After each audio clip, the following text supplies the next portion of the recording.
రామకృష్ణారెడ్డి మీద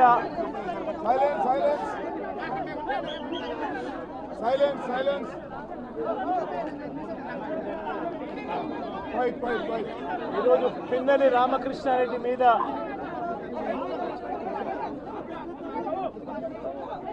తన మీద ఏకంగా 307 అంటే అటెంప్ట్ టు మర్డర్ లాంటి కేసులు పెట్టి ఏ రకంగా అన్యాయంగా తనను జైల్లో నిర్బంధించడం జరుగుతూ ఉందో కూడా చూస్తూ ఉన్నాం. ఈరోజు రాష్ట్ర వ్యాప్తంగా కూడా ఇదే కార్యక్రమాలు జరుగుతూ ఉన్నాయి.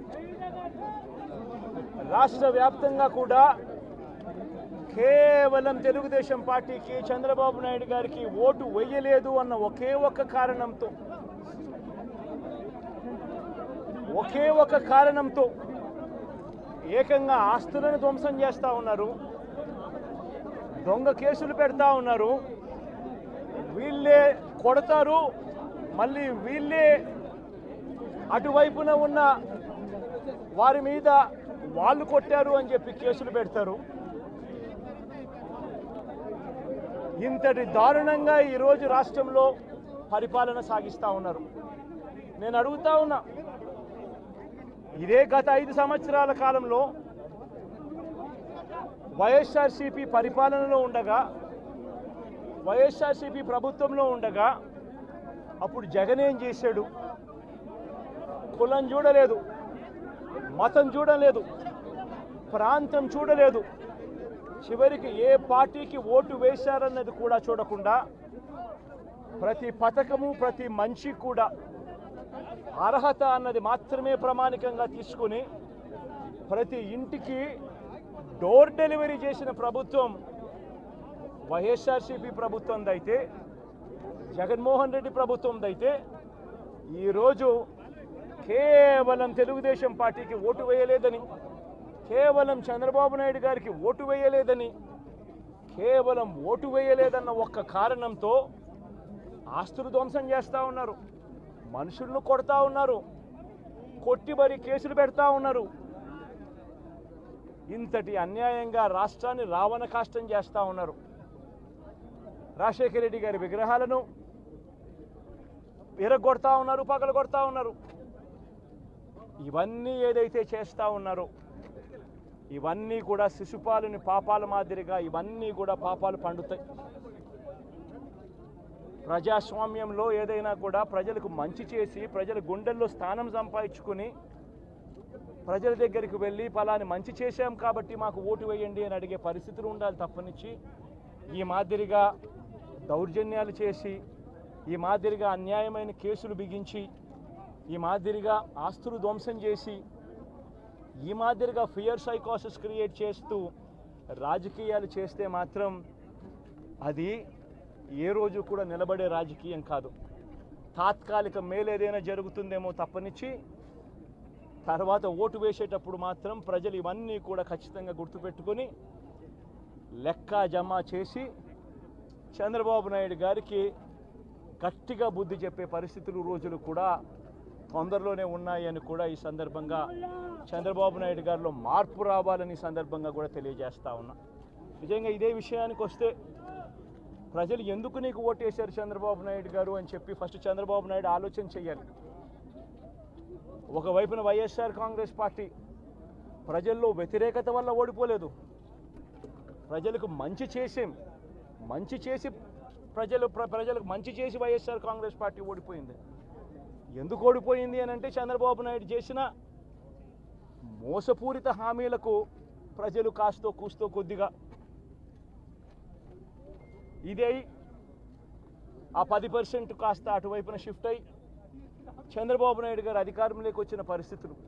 విదేశాల్లో ఉండే ఎన్ఆర్ఐస్ అయితే లక్షల రూపాయలు ఖర్చు పెట్టుకొని వచ్చి పనిచేశారు, లక్షల రూపాయలు ఖర్చు పెట్టుకొని వచ్చి మనకు ఓటేశారు.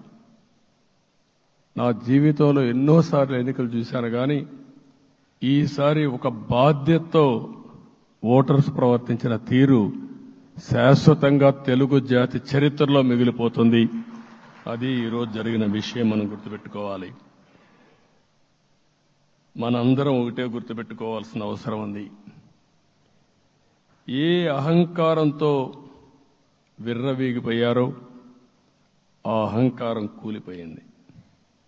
ఎన్నోసార్లు మనం చెప్పాం, ఏ వ్యక్తికి పదవి వస్తే వినయం కూడా అవసరం.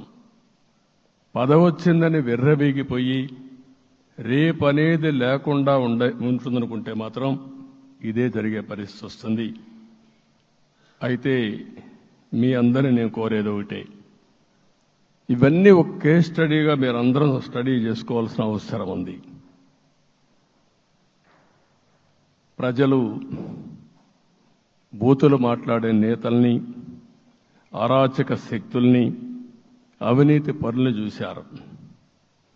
పాలకులంటే ఎలా ఉండాలో చూశారు. ఈ 5 సంవత్సరాల్లో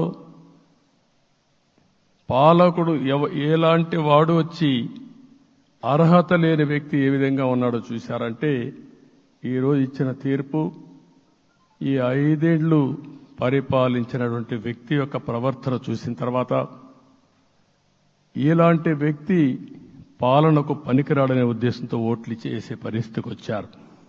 ఇది నా ఉద్దేశ ప్రకారం ఒక కేస్ స్టడీ అవుతుంది, మనందరం కానీ జాగ్రత్తగా ఆలోచిస్తే.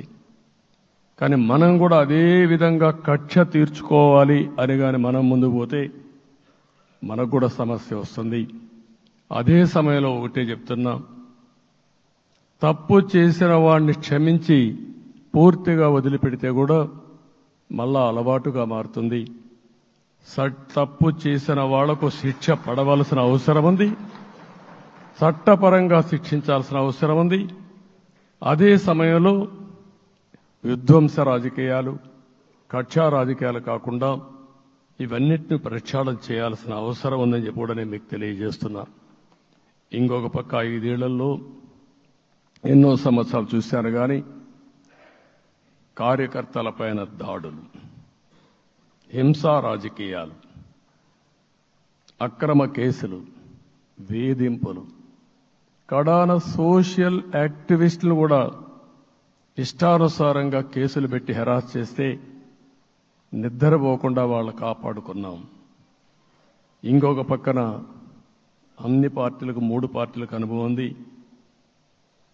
ఈరోజు మీరు చూస్తే ప్రాణాలు తీస్తూ అరాచకంగా ప్రవర్తిస్తూ తెలుగుదేశం పార్టీలో ఒక ఉదాహరణ చూసినప్పుడు అన్ని పార్టీలకు వర్తిస్తుంది. ఏదైతే మన పార్టీకి వ్యతిరేకంగా నేను ఆ పేర్లు చెప్పకూడదు కాబట్టి చెప్పలేదు, కానీ స్లోగన్ ఏమంటే కడాన మెడ మీద కత్తున్న జై తెలుగుదేశం అంటూ ప్రాణాలు వదిలిపెట్టే పరిస్థితికి వచ్చారు.